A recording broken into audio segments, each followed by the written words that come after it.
내일은 우리 성찬을 앞두고 있기 때문에 성찬 관련 찬양을 부르도록 하겠습니다. 227장입니다. 227장입니다.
기도드림으로 주일 예배를 하나님 앞에 드리시겠습니다.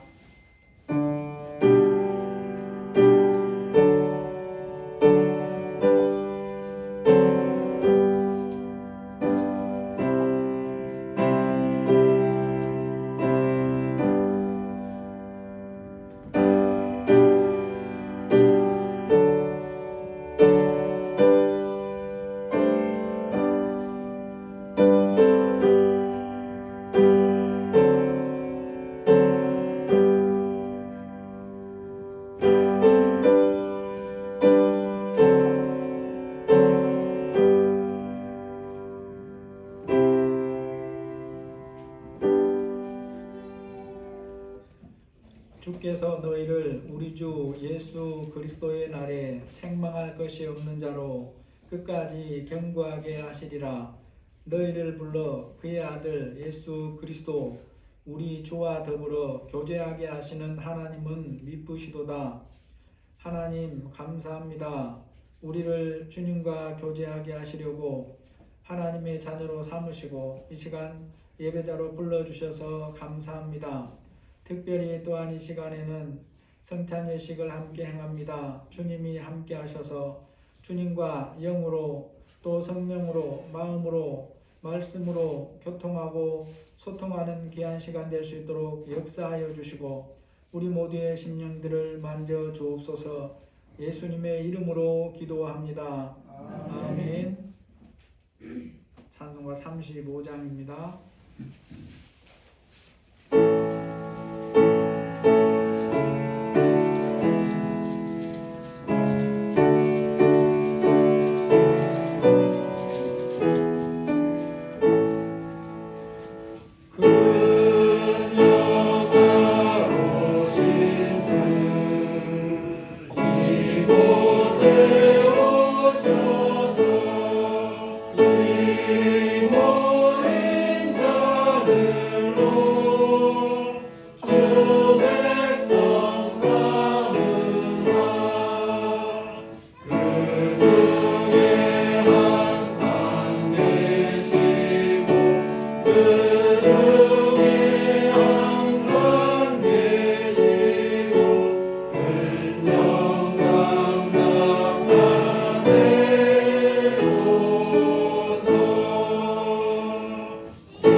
사도신경으로 신앙 고백하시겠습니다. 전능하사 천지를 만드신 하나님 아버지를 내가 믿사오며 그 외아들 우리 주 예수 그리스도를 믿사오니 이는 성령으로 잉태하사 동정녀 마리아에게 나시고 본디오 빌라도에게 고난을 받으사 십자가에 못 박혀 죽으시고 장사한 지 사흘 만에 죽은 자 가운데서 다시 살아나시며 하늘에 오르사 전능하신 하나님 우편에 앉아 계시다가 저리로서 산자와 죽은 자를 심판하러 오시리라. 성령을 믿사오며 거룩한 공예와 성도가 서로 교통하는 것과 죄를 사하여 주시는 것과 몸이 다시 사는 것과 영원히 사는 것을 믿사옵나이다. 아멘.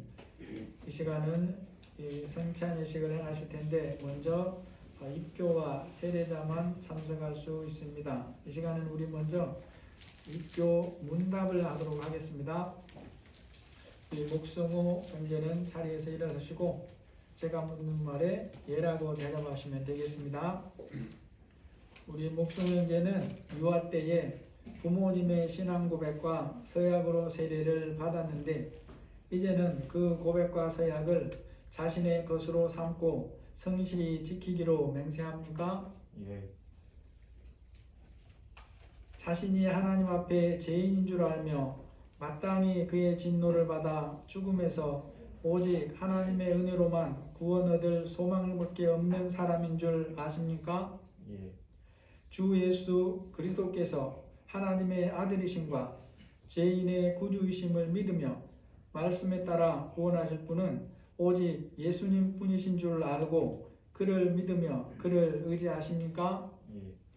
지금 오직 성령의 은혜에 의지하여 그리스도를 쫓아 모든 죄를 버리고 그의 가르침대로 살기로 작정하십니까? 예. 이 교회의 다스림과 치리에 복종하고 그 거룩함과 화평함을 이루도록 힘쓰기로 다짐하십니까? 예. 예, 우리 함께 기도하겠습니다. 하나님 아버지 감사합니다.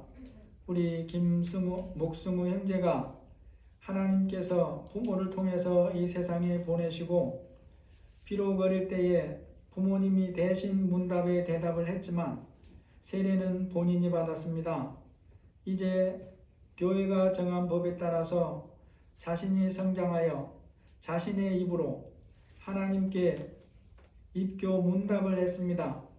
아버지 하나님, 우리 목승우 형제의 앞날을 하나님이 축복해 주시고 하나님께 문답으로 대답한 이 신앙 고백들이 주님 품에 다시 안길 때까지 신실하게 믿음으로 성장하게 하여 주시기를 기도합니다. 예수님을 인격적으로 깊이 알아갈 수 있도록 인도하시고 축복해 주시기를 기도합니다.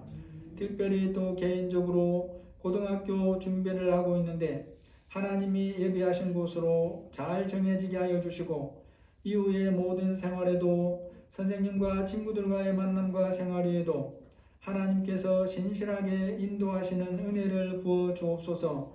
특별히 원하옵기는 이제 인격적으로 예수님과 더욱더 친밀하게 가까이 교제하며 사는 우리 승우 형제가 되도록 복을 주옵소서. 예수님의 이름으로 기도합니다. 아멘. 이제는 성부와 성자와 성령의 이름으로 우리 목승우 형제가 반석교회 입교인이 된 것을 선포합니다. 아멘. 자, 자리에 앉아주세요. 자, 그 다음에 이제 우리 성찬의식을 행하도록 할 텐데, 성찬의식은 정말 중요한 의식입니다. 예수님이 성자 하나님이 제정하신 딱 두 가지 성례 중에 하나입니다. 그런데 이 두 가지가 우리에게 한 번 하고 마는 것은 세례고 성찬은 평생 살도록 살면서 하도록 하신 하나님의 말씀입니다. 특별히 또 이것을 함께 섬기는 우리 두 분 장로님, 우리 최종원 장로님은 우리 떡 나눔을 감당하시고 또 우리 목진철 장로님은 잔 나눔을 감당하도록 하겠습니다. 하나님께서 제정해 주신 정말 평생 동안 행하는 귀한 예식입니다. 예수님이 십자가에 달리시고 자기 살을 찢으시고 또 피를 흘리시고 이것을 우리가 대대에 기념하며 잊지 않게 살도록 그 안에서 살게 하시려고 제정하신 것이 성찬 예식입니다. 우리 잠깐 기도하겠습니다. 하나님, 이 시간 저희들이 하나님 앞에서 세례를 받았거나 또 유아 세례를 받고 교회가 정한 때가 되어 입교한 모든 이들이 하나님 안에서 은혜로 참석합니다. 참여합니다. 하나님이 함께하여 주시고 우리의 모든 마음들을 주장하시며 또 아직 나이나 여러 가지 여건으로 이곳에 또 있지만 함께 참여하지 못한 이들도 있을 수 있는데 불쌍히 여겨주시고 우리의 모든 마음들을 주님이 주장하여 주옵소서. 예수님이 제정하여 기념하여 지키라고 하신 이 귀한 성찬을 우리가 이 땅에 사는 동안 평생 동안 주님의 은혜를 상고하며 지키는 귀한 그런 성찬이 되게 하여 주옵소서.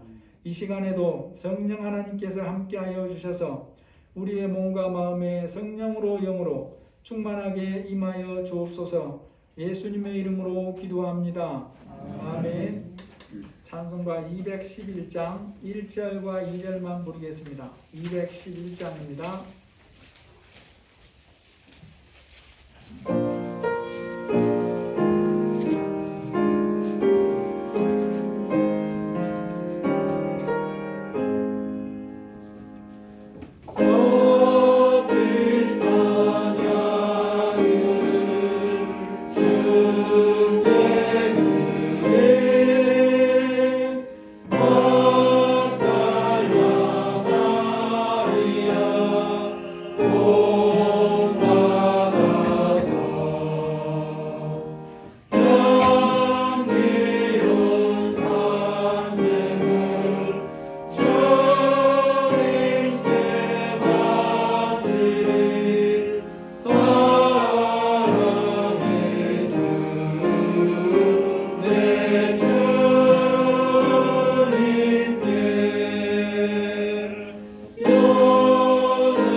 고린도전서 11장 28절 29절에 자신을 점검하라고 반드시 말씀합니다.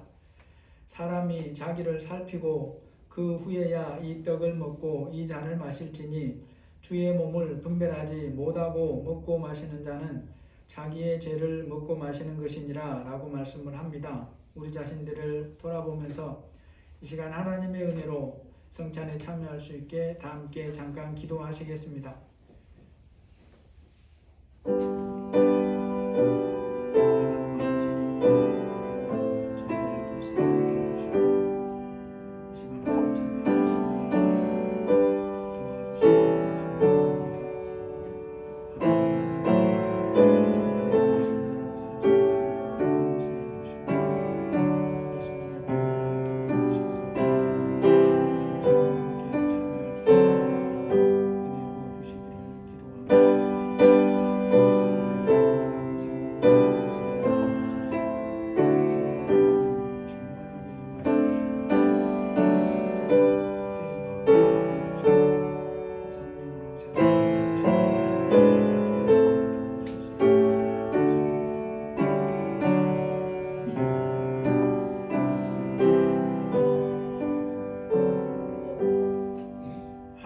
아버지, 저희들 중에 아무도 성찬 예식에 참여할 자격이 없지만 예수님의 이름을 의지하여 또 이렇게 참여합니다. 함께하여 주셔서 우리가 알고 지은 죄, 모르고 지은 죄, 게을러서 여러 가지 이유로 말씀대로 살지 못한 거 용서해 주시고 예수님의 보혈로 정결케 하여 주옵소서. 오직 예수님의 보혈의 공로를 의지하고 이 시간 성찬에 참여하오니 우리 모두의 마음을 만져주시고 함께하여 주옵소서. 예수님의 이름으로 감사하며 기도합니다. 아멘. 우리 최종원 장로님 나오셔서 떡 나누는 거 함께 해주시기를 바랍니다. 반주해 주세요.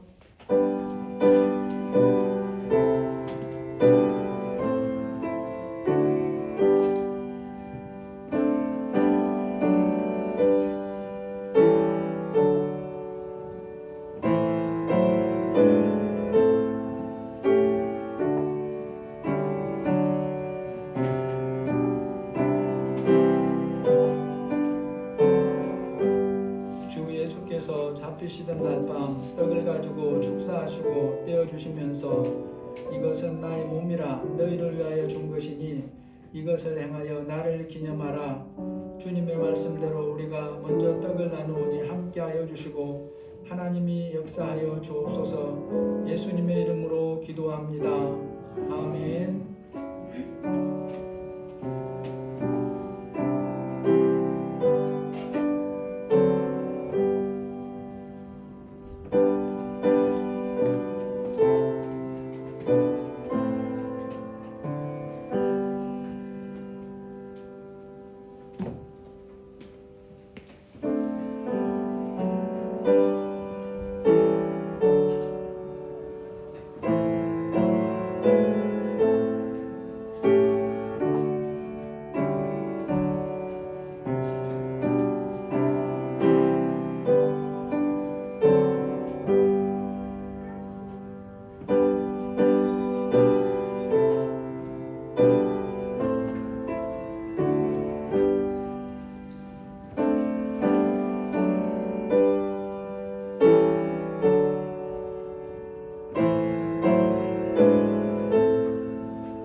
잔은 나누도록 하겠습니다. 우리 국진차 장로님 함께 해주시면 감사하시겠습니다. 후에 또한 그와 같이 잔을 가지시고 이르시되 이 잔은 내 피로 세운 새 언약이니 이것을 행하여 마실 때마다 나를 기념하라. 예수님, 저희들이 손톱에 작은 가시가 박혀서 피 한 방울 흘려도 때로는 고통을 느끼는데 예수님께서 우리를 위하여 십자가에 못 박혀 죽으시고 피 흘려 주셔서 감사합니다. 오직 예수님의 피로만 우리의 모든 죄를 사하시고 용서하시고 우리를 구원하시는 것을 고백합니다. 평생 동안 이 은혜 안에 사는 저희들 되도록 함께하여 주옵소서. 예수님의 이름으로 기도합니다. 아멘.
하나님 아버지 감사합니다. 저희들에게 귀한 성찬에 참여할 수 있도록 인도하시니 감사합니다. 우리의 몸과 마음을 오직 주님이 주장하시고 함께하여 주옵소서. 예수님의 이름으로 감사하며 기도합니다. 아멘. 찬송가 211장 3, 4절 부르심으로 우리 성찬 마치겠습니다.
선한 싸움을 싸우는 자로 살면서 하나님을 나타내기를 원하시며 우리를 예배자로 불러 모아 주심에 감사드립니다.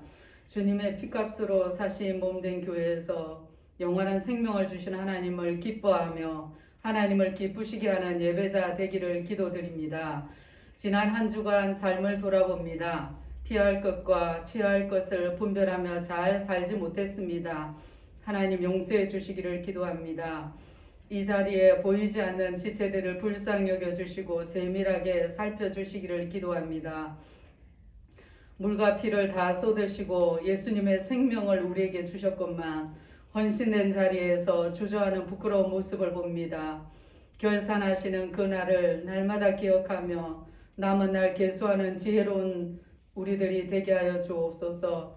어지럽고 혼란한 세상에 살지만 하나님께 속한 자들로서 세상에 보내신 자를 기쁘시게 하며 사람들을 유익하게 하는 우리 자녀들이 되기를 축복해 주시기를 기도드립니다.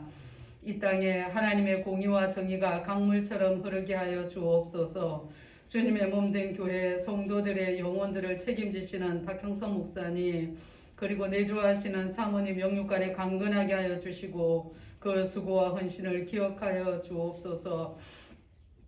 하나님의 일하심이 도무지 보이지 않을 때에도 독생자 예수 그리스도를 우리에게 주신 아버지께서 그 아들과 함께 우리에게 유익한 것은 무엇이든지 다 주시는 아버지 하나님을 겸손히 신뢰하며 순종하는 저희들 되게 하여 주시옵소서.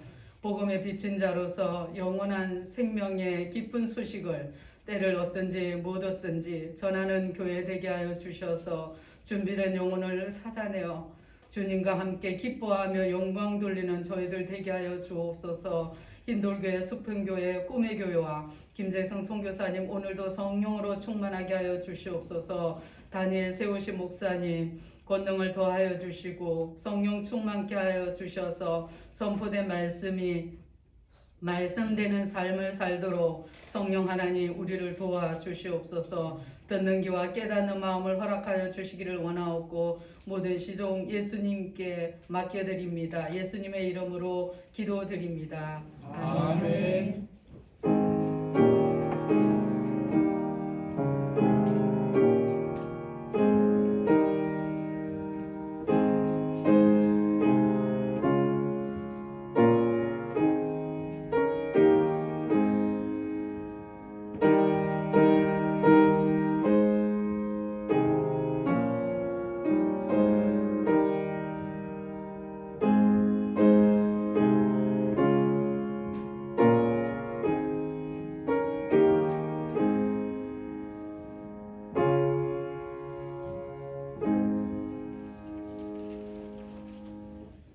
하나님 말씀 욥기 12장 1절에서 4절 말씀입니다.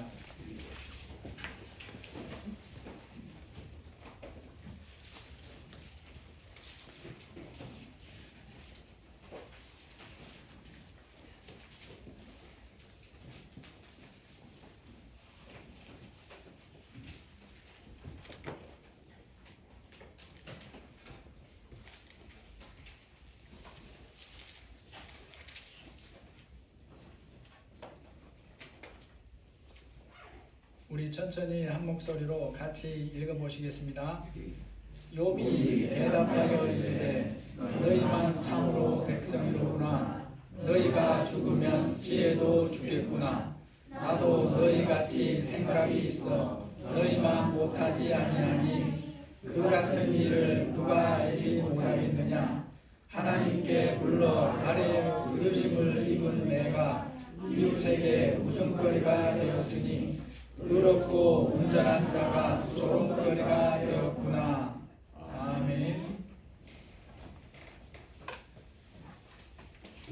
우리가 사용하는 단어 중에 이중적 또는 이중성이라는 단어가 있습니다. 겉모습은 하나인데 가진 의미가 둘 이상이거나 그런 거죠. 의미나 역할, 정체성이 둘 이상일 때 이중적 또는 이중성이라는 단어를 사용해서 표현합니다. 그리스도인의 신분을 뭘로 표현해 볼 수 있습니까? 이게 이중적 혹은 이중성이라는 단어를 사용해서 표현하면 좀 더 정확하게 이해할 수 있습니다. 하나님의 자녀가 이 땅의 삶을 사는 데 있어서 어떻게 살 수 있을까요? 바로 이 자기 신분에 대해서 제대로 알고 사는 게 너무 중요하다라는 것입니다. 이 세계관이 잘못되면 삶이 전체가 잘못되거나 아니면 한쪽으로 기울어진 삶을 살게 됩니다. 그래서 우리가 또 삶에서 중요하다고 여기는 이런 부분을 특별히 오늘 몇 가지만 살펴보려고 합니다. 이 시간 읽은 본문에서 욥이 친구들의 말에 대답을 합니다. 너희만 참으로 백성이로구나. 너희가 죽으면 지혜도 죽겠구나. 이 말이 무슨 뜻으로 하는 것 같습니까? 하나님의 말씀을 거부함이 아니라 너희들의 말을 지금 내가 따르면 믿음으로 살 수 없다라는 뜻으로 하는 말입니다. 그리스도인은 예수님을 구원자로 믿어서 하나님의 자녀가 된 사람이죠. 믿는 순간부터 그 영적인 호적이 하나님으로 바뀝니다. 특별한 신분이 되죠. 그런데 하나님을 모르는 세상이나 사람들은 이것을 인정해 주지 않습니다. 예수 믿는 사람들이 어떤 가치관을 가지고 어떻게 살아야 하는가를 제대로 모르죠. 모르기 때문에 자기들 편리한 대로 말하고 비난하고 조롱하기도 합니다.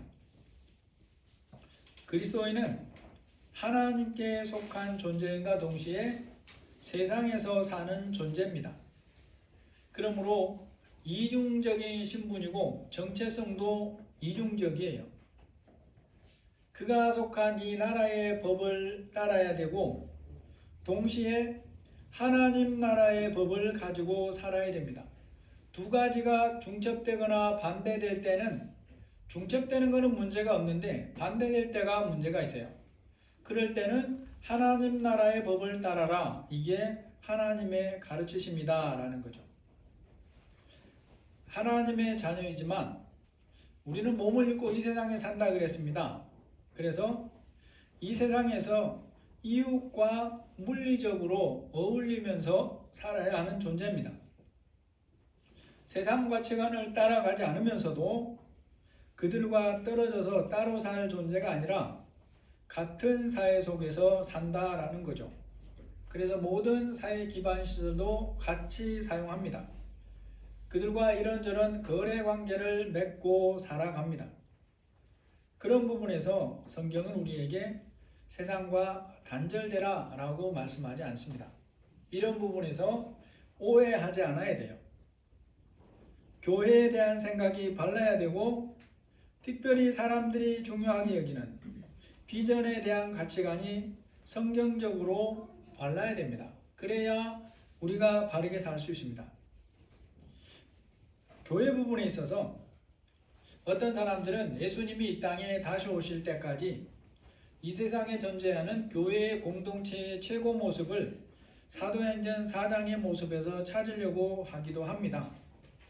거기 보면 32절에서 35절에 보니까 믿는 무리가 한 마음과 한 뜻이 되어 모든 물건을 서로 통용하고 자기 재물을 조금이라도 자기 것이라 하는 이가 하나도 없더라. 그 중에 가난한 사람이 없으니 이는 밭과 집 있는 자는 팔아 그 판 것의 값을 가져다가 사도들의 발 앞에 두매 그들이 각 사람의 필요를 따라 나누어 줍니다. 이 시간에는 여기에 대해서 굳이 살펴보지 않겠습니다. 그 이유 중에 하나는 이후에 계속 유지되었다는 기록이 없습니다. 살아닌 것도 분명한 사실입니다. 또한 바울이 각 지역에 개척한 교회들의 모습을 이런 모습으로 세우라고 권면했다는 부분도 없습니다. 다만 이런 말씀에서 오늘 우리가 깨닫고 교회 공동체와 개인의 삶에 적용해야 될 중요한 교훈은 그때나 지금이나 예수님의 마음을 닮아서 우리도 가난하고 연약한 지체를 돌보고 사랑을 나누면서 살아야 한다라는 거죠. 교회 공동체는 생명 공동체이고 그러한 사랑을 나누는 공동체라는 것입니다.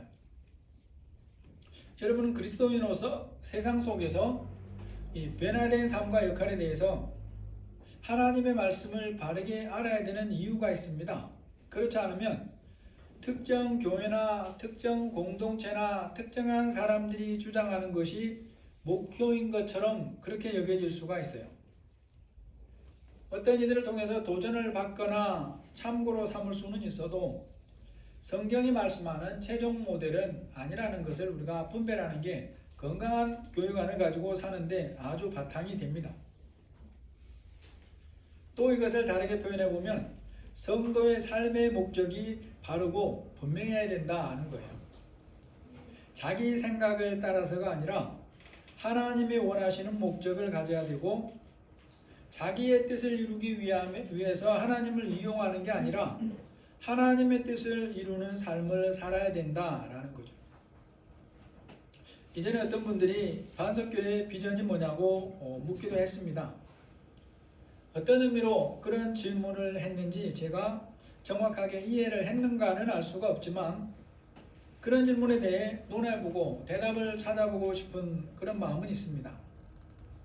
여러분, 적지 않은 교회나 목사들이 비전이라는 단어를 사용하는 경우들이 있습니다. 특정 사역을 하려고 하면서 혹은 특정한 지역에 선교사를 보내거나 집중하면서 또 때로는 교육관을 짓고도 비전센터라고 이름을 붙이기도 해요. 그런데 그러한 것을 성경 말씀에 비추어 분별을 해보면 자신의 목회나 교회가 이루기 원하는 일을 비전이라고 말하는 것으로 보입니다. 그러한 것을 하나님이 주신 비전이다라는 이름을 붙인 것으로 보인다라는 거죠. 그러한 말들이나 행동이 잘못됐다고 시비하려는 게 아닙니다.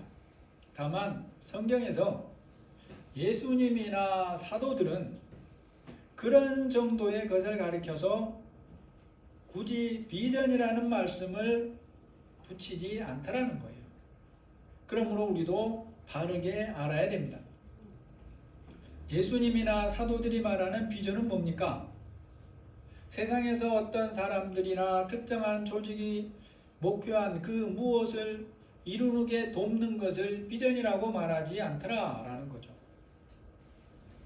성경에서 예수님이나 사도들이 비전이라고 말하는 것이 뭔가를 알려면 예수님이 이 세상에 오신 목적, 십자가를 지신 목적이 뭔가를 알아야 됩니다. 예수님이 사람으로 오시고 십자가를 지신 목적이 뭡니까? 모든 사람이 복음을 듣는 것이고 그 중에 믿는 모든 사람이 예수님을 닮아가는 삶을 사는 것입니다. 이것이 성경에서 말씀하는 예수님의 유일한 비전이에요. 이제 그 다음으로 중요한 것은 예수님이 가지신 이 비전을 누구를 통해 이루려고 하느냐라는 것입니다. 천사를 사용하시면 단번에라도 이루실 수 있을 것 같습니다. 그런데 그렇게 하지 않고 먼저 믿는 사람들을 통해 이루려고 하는 거예요. 말씀을 따라 믿음으로 사는 성도를 통하여 하나님을 모르고 믿지 않는 사람과 세상에 하나님을 드러내고 복음을 전하는 것이 하나님의 비전이고 그렇게 전해서 그들을 또 하나님의 백성으로 세워가는 것이 하나님의 비전입니다. 그러므로 각자에게 주어진 삶 안에서 그가 맡은 역할이 목사이면 목사로, 선교사이면 선교사로, 직장이나 사업이면 그 안에서 하나님의 뜻이 이루어지게 사는 것이 예수님과 사도들이 말씀하는 참된 하나님의 비전이에요. 그래서 반석교회가 앞으로 어떤 일을 두고 기도하면서 하나님의 뜻을 따라 진행할 수 있지만 그것 또한 하나님의 비전이라고 하는 표현을 사용하기는 부적합할 수도 있어요. 그것은 어디까지나 하나님의 뜻이 이루어지는 과정에서 하게 되는 일 정도인 것입니다. 그것이 끝나면 하나님의 비전도 끝나겠습니까? 그럴 일이 없죠. 하나님이 교회와 자녀들을 향해 가지신 비전은 그 어떤 것으로 제한되는 게 아니에요.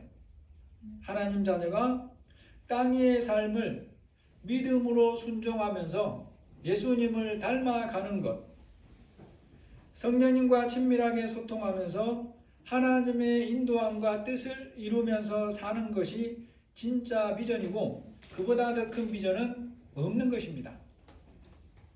이런 것들이 정리가 잘 안 되니까 혹은 특정한 지도자들이 알면서도 자기가 이루고자 하는 일을 이루도록 성도들의 에너지를 그쪽에 집중하게 만들려고 다른 것들을 비전이라고 붙이는 경우가 많아요.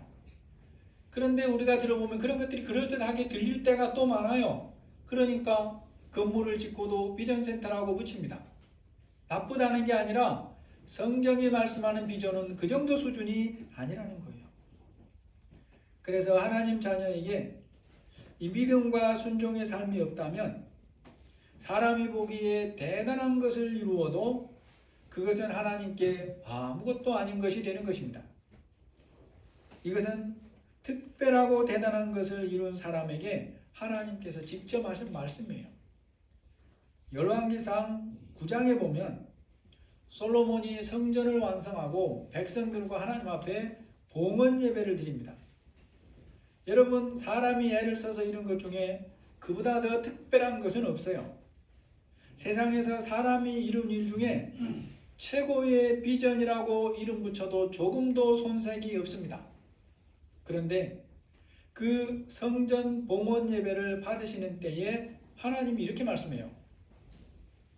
열왕기상 9장 7절에 보면 내가 이스라엘을 내가 그들에게 준 땅에서 끊어버릴 것이요 내 이름을 위하여 내가 거룩하게 구별한 이 성전이라도 내 앞에서 던져버리리니 이스라엘은 모든 민족 가운데서 속담거리와 이야기거리가 될 것이며 하나님께서 이 말씀을 솔로몬이 지은 성전을 받으시는 봉헌 예배에서 하신 말씀이에요. 그렇게 큰 일, 사람이 할 수 있는 최고로 특별하고 유일한 성전을 지었는데 이후의 삶에서 백성들이 하나님을 바르게 섬기며 살지 않으면 그렇게 해버리신다는 경고였습니다. 나중에 성전을 지은 솔로몬은 하나님 섬기기를 거부하고 우상을 쫓아갑니다. 그리고 성전은 예레미야 시절에 버림을 받아 무너지고 사람들의 입에 속담거리가 되고 맙니다. 하나님께서 자녀로 삼은 그리스도인에게 바라시는 삶, 비전은 세상에서 사람들이 보기에 무언가 그럴듯해 보이는 것, 혹은 예수 믿는 사람들이 어떤 의미를 크게 부여하고 이루고자 하시는 것, 그 정도가 아니라는 것을 기억해야 돼요. 대단해 보이는 일을 하려고 하면서 거기에 이것이 하나님이 주신 비전이라 라는 이름을 붙인다고 해서 그것이 하나님의 비전인 것이 아닙니다. 참된 하나님의 비전은 그가 말씀에 합당한 믿음을 가지고 순종하면서 사는 것, 예수님을 닮아가는 삶을 사는 것이고 그보다 더 중요한 것은 없어요. 그러므로 예수님을 믿는 사람은 자신이나 교회나 다른 어떤 사람이 만든 것이 아니라 하나님의 비전이 무엇인가를 알고 그것을 자기 비전으로 삼고 사는 사람이 돼야 된다라는 것입니다. 여러분, 오늘 또 한 가지 생각해 봐야 될 부분이 있습니다.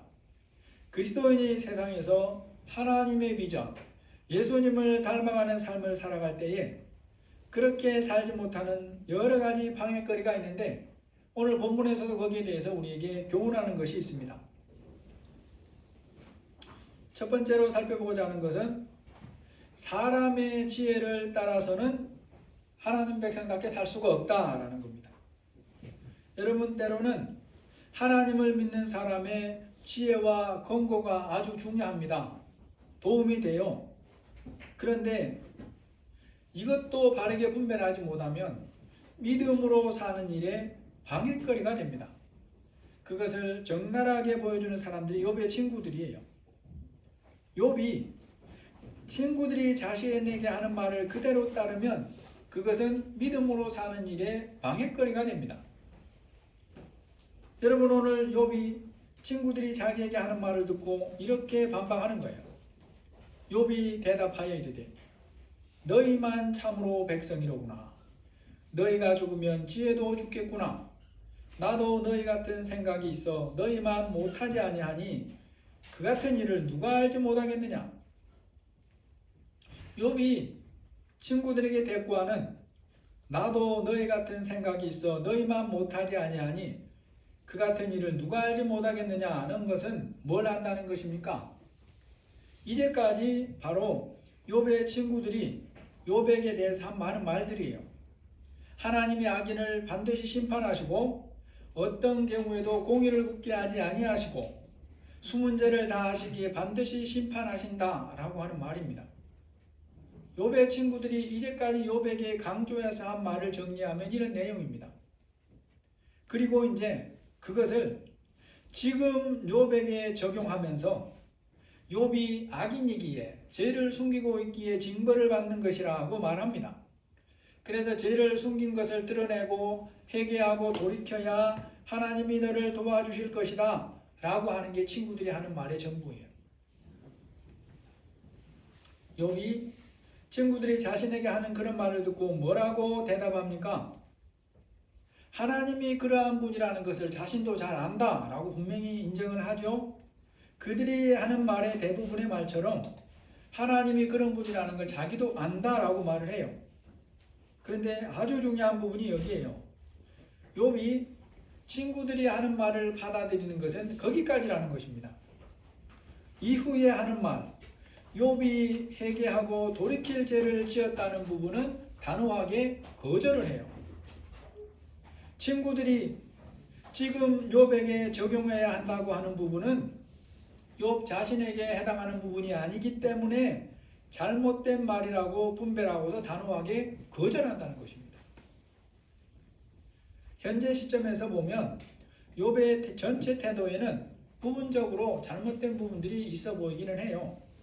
하지만 하나님이 인정하시는 면에서 보면 누가 잘못하고 있습니까? 욥이 아니라 세 친구들이에요. 후에 하나님께서 이것을 선명하게 말씀해 줍니다. 그러므로 우리는 친구들의 말이 내용 면에서 하나님의 말씀에 맞을지라도 적용하는 면에서 현재 욥에게 적용할 말씀이 아니라는 것을 우리도 또한 선명하게 알 수가 있어요. 우리가 하나님의 말씀을 따라 살 때 바로 이러한 분별력이 필요한 거예요. 말씀인 것은 맞고 인정을 하지만 그것이 지금 나의 삶에 적용해야 할 말씀인지 아닌지를 분별해야 바르게 적용하면서 살 수 있습니다. 여러분, 살인하지 말라, 간음하지 말라, 도둑질하지 마라, 이웃 소유를 탐내지 말라. 이러한 모든 말씀은 누구도 부인할 수 없는 명백한 하나님의 말씀이에요. 그런데 이것이 명백한 하나님의 말씀이라고 인정을 하는 것과 지금 나의 삶에 글자대로 다 적용해야 할 말씀이라는 뜻은 아니라는 거예요. 분별해서 적용을 해야 돼요. 이러한 부분을 분별하여 적용하지 않으면 우리는 항상 죄인이라는 말에 주눅들어 살게 됩니다. 그런 주눅든 모습으로 사는 것은 하나님의 뜻이 아닐 뿐 아니라 사탄의 먹잇감이 되기에 미혹거리가 되기에 딱 좋은 모습이에요. 그런 주눅이 든 삶으로는 사탄이 너 같은 죄인이 감히 어떻게 기도를 하니? 라고 하는 한마디만 살짝 흘려도 금방 기도를 포기하거나 주저앉아 버리게 되는 것입니다. 앞에서 하나님의 자녀는 두 가지 이중적인 신분을 가진다고 했습니다. 그러면 어떤 가치관을 가지고 세상을 살아야 된다고 그랬습니까? 세상에 살지만 세상의 가치관이 아닌 하나님의 가치관을 가지고 살아야 될 존재라 그랬어요. 그러면 어떤 분별력을 가지고 분별하면서 살아야 되겠냐라는 거죠. 사람의 말이나 지혜나 정보보다 하나님의 말씀을 위에 두고 살아야 한다는 것입니다. 하나님의 말씀과 교훈으로 사람의 말과 지혜를 분별하면서 살아야 돼요. 그가 얼마나 하나님을 잘 믿든지 얼마나 지혜로운 사람인지는 두 번째 문제입니다. 내가 하나님의 말씀에 바르게 서 있어야 분별할 수 있고 그래야 취할 것을 알고 버릴 것을 알 수 있어요. 취할 것이 하더라도 지금 취할 것인지 아니면 일반적인 교훈 정도로 받아들이고 점검해야 될 것인지를 알고 적용할 수가 있다는 것입니다. 그래서 우리는 죄인이지만 용서받은 자의 자유를 누리면서 살아야 돼요. 사람들이 나를 용서하지 않아도 하나님의 용서받은 자라는 것을 알아야 됩니다. 그래야 사탄의 미혹을 단호하게 분별하고 거부하고 대적할 수가 있는 것입니다. 욥이 세 친구들이 하는 많은 말을 들으면서 어떻게 하고 있나를 우리는 분명히 기억해야 돼요. 세 친구들이 하는 말 중에 많은 말이 하나님의 말씀과 합하다는 것을 인정하고 받아들여요. 거부하지 않아요. 뿐만 아니라 너희들이 아는 것 나와 아는 것이 같다라고 인정도 합니다. 그런다고 해서 그것을 지금 자신에게 적용할 말씀이라 받아들이라고 하는 부분에 대해서는 안 받아들인다라는 거죠. 만약에 그렇게 했다면 욥은 벌써 포기하고 망했어야 됩니다. 왜 그렇습니까? 이렇게 크고 강한 징벌을 받을 정도로 엄청난 숨겨진 죄를 지은 자가 어떻게 감히 하나님 앞에 기도하면서 견딜 수가 있겠어요? 죽어도 몇 번을 죽었어야 맞죠. 그러나 욥은 친구들이 하는 말, 하나님의 말씀으로 바르게 분별해요. 그래서 그들이 하는 말씀을 현재 자신에게 적용해야 할 말씀으로는 받아들이지 않습니다. 하나님의 말씀이라는 것은 인정하고 받아들이지만 그것을 현재 자기의 삶에 적용해야 할 것으로 받아들이는 부분은 정확하게 분별하고 거부한다는 거예요. 하나님 나라와 이 세상 나라에 동시에 속한 이중적 신분을 가진 사람이 그리스도인입니다. 믿음으로 순종하며 사는 데 있어서 이러한 분별과 적용이 또한 너무 중요한 부분이에요. 믿음으로 살려고 애쓸수록 이런 부분이 더욱더 분별돼야 됩니다. 여러분 중에 한쪽 팔이 없는 분을 제가 본 적이 없어요. 한쪽 눈이 없는 분도 본 적이 없습니다. 그런데 성경의 원리가 뭐라 그럽니까? 그게 맞다 그러세요. 한쪽 눈을 뽑아버려라, 한쪽 다리를 차라리 없애버려라 라고 말씀하는데 저나 여러분의 사지가 멀쩡합니다. 그런 부분에 대해서 지금까지 살아오는 동안 한 번도 잘못한 게 없어서 그렇습니까? 바르게 분별하고 산다는 증거 중에 하나예요. 이중적 신분을 가진 그리스도인이 믿음으로 살 때 오늘 본문에서 살피는 또 한 가지 교훈이 있습니다. 믿음으로 살아도 세상은 알아주지 않는다는 거예요. 오늘 12절 4절에 보니까 하나님께 불러 아뢰어 들으심을 입은 내가 이웃에게 웃음거리가 되었으니 의롭고 온전한 자가 조롱거리가 되었구나. 우리가 세상에서 믿음으로 살기 위해 이 부분을 분별하는 것도 아주 중요합니다. 욥은 지금까지 믿음으로 순종하면서 살아왔죠. 성령님과 소통하면서 살아왔습니다. 이것을 누가 인정합니까? 하나님이 인정했어요. 그러나 친구들이나 세상 사람들은 그것을 인정해주지 않습니다.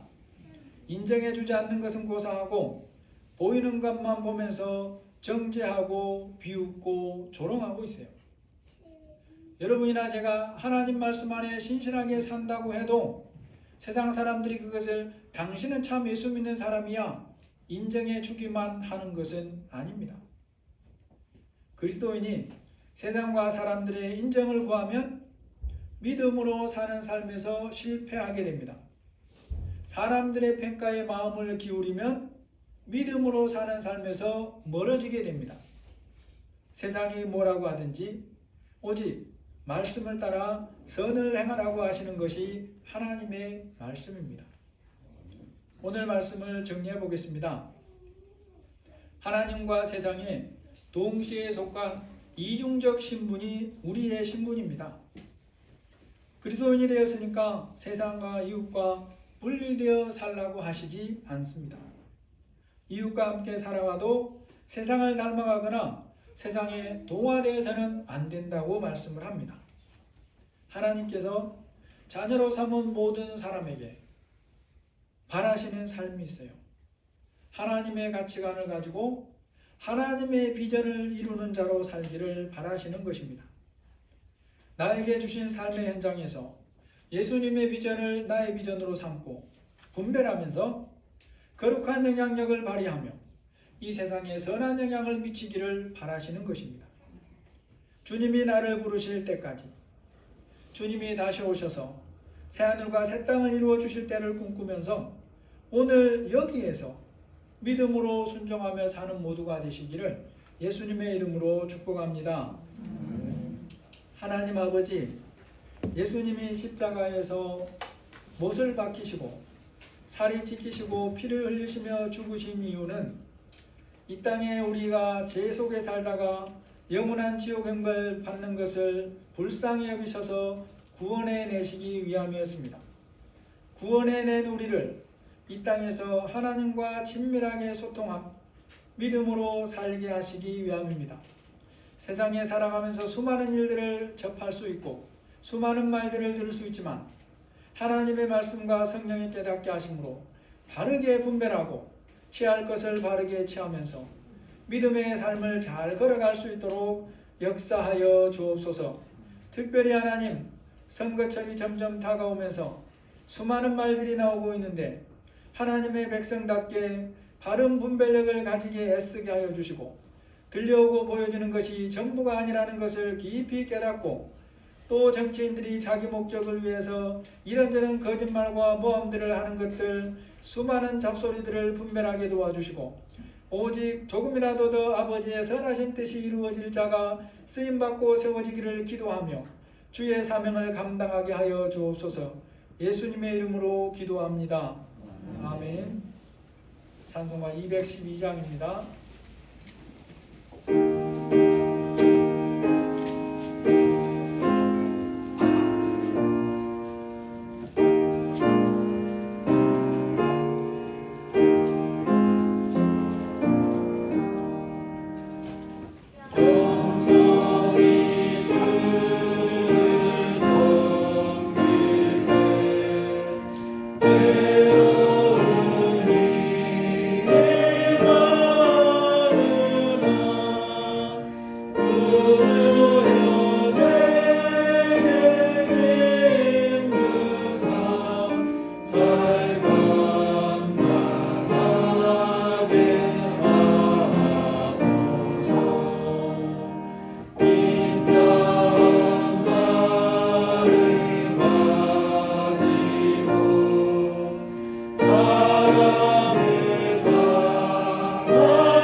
하나님 감사합니다. 저희들 또 한 주간의 삶을 지켜주시고 이날까지 붙드심을 감사합니다.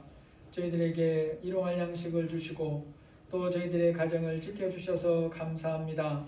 시간 저희들 믿음으로 구별해지는 모든 물질 위에 예배하는 시간 위에 마음 위에 함께하여 주셔서 우리가 날마다 주님의 비전 안에 살게 하여 주시고 또 우리에게 주신 일용할 양식들 우리의 생각이 아니라 하나님이 주시려는 분량만큼 충만하게 풍성하게 유통하는 삶을 살도록 우리의 믿음도 성장하게 하여 주시고 우리의 삶의 지경도 주님이 넓히시고 주장하여 주옵소서. 우리의 자녀들의 앞날을 주님이 세밀하게 간섭하시고 인도하여 주옵소서. 예수님의 이름으로 기도합니다. 아멘. 우리 먼저 우리 좌우로 앞뒤로 보시면서 다시 한번 인사하겠습니다. 반갑습니다. 반갑습니다. 예, 진짜로 반갑습니다. 반갑습니다. 건강하시고요. 우리 3번 보시면 다음 주가 추수감사주일로 지킵니다. 우리 이전에도 그래왔지만 또 우리의 마음을 담아서 우리 작은 과일들도 함께 하시면서 함께 지켰으면 좋겠습니다. 특별히 또 이렇게 코로나라고 하는 상황 속에서 하나님이 베풀어 주신 은혜를 기억하면서 또 감사하는 마음을 담아서 또 함께 준비하기를 원합니다. 특별히 또한 말씀과 기도에 힘쓰는 삶을 우리가 계속하시고 또 그것이 자신을 위하고 또 자녀를 위하고 가족을 위한다는 것을 함께 기억했으면 좋겠습니다. 우리 찬송가 218장입니다. 주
예수 그리스도의 은혜와 하나님의 사랑하심과 성령의 인도하시고 교통하시고 보호하시는 은혜가 어떻게 살아야 하는가에 대한 하나님의 말씀을 알고 예수님이 이 땅에 오신 목적을 알고 하나님의 비전을 나의 비전으로 삼고 살기 원하는 우리 모든 사랑하는 성도들 위해 오늘 유아 세례 후에 입교를 하고 입교인으로 또 주님 앞에 자기 책임을 가지고 서기로 다짐하는 우리 사랑하는 목숨을 위해 지금부터 영원토록 함께 계실지어다. 아멘.